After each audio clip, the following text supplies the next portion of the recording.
The biggest promise my dad ever broke. When I was 8, my dad promised me one thing: I will never leave you like my dad left me. He said it after a night of arguing with my mom. I had been crying in the hallway, clutching my stuffed elephant. He picked me up, looked me in the eyes, and made that vow. And for a long time, I believed him. My childhood wasn't bad, it was quiet. My dad was a teacher, and my mom ran a bakery. We weren't rich, but we were stable. At least I thought we were. Every Friday night, we had pajamas and pancakes, a tradition Dad insisted on. We'd make breakfast for dinner, watch cartoons, and fall asleep on the couch. That was our thing. Then around the time I turned 14, things started bending. Dad began missing our Fridays. Late staff meeting, he'd say, or parent conference ran long. But sometimes, I'd hear Mom crying in the kitchen when she thought I was asleep. I asked once what was wrong. She said, "Adult stuff, honey. Don't worry." One night, I saw a message pop up on Dad's phone while he was making popcorn. Just a name, T. Followed by, "Miss you already. Last night was perfect." He saw me looking and his whole face changed. He smiled too fast. "Just an old friend," he said. But I knew.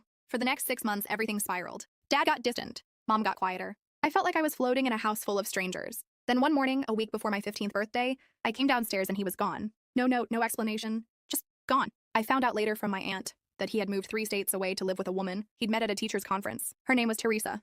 I didn't hear from him for months. On my 15th birthday, he sent a text. "Happy birthday, kiddo. Hope it's special. Love you always." I stared at it until the screen dimmed. No call, no visit. Just 3 sentences from a man who promised he'd never leave me. 2 years passed. Mom did her best. She worked extra shifts, held it together. I graduated high school with honors, and my name got called at commencement, but I scanned the crowd anyway, just in case. He wasn't there. Then, when I was in college, he called. Out of nowhere. I didn't recognize the number. His voice cracked immediately. "I've made mistakes," he said, "but I want to make it right. I want to be part of your life again." I didn't yell. I didn't cry. I just said, "You were part of my life until you chose not to be." He paused, then said, "You're right, but I hope someday, maybe, you'll let me try again." We haven't spoken since. Last week, I found a voicemail from him. He said he was going through chemo, that he thinks about me every day, that he's sorry. And for the first time in years, I didn't feel angry. I felt hollow, like I was mourning someone who hadn't even died yet. That promise he made when I was 8, it wasn't just about not leaving. It was about being the kind of man who shows up, who stays. And I guess I'm still waiting for that version of him to exist.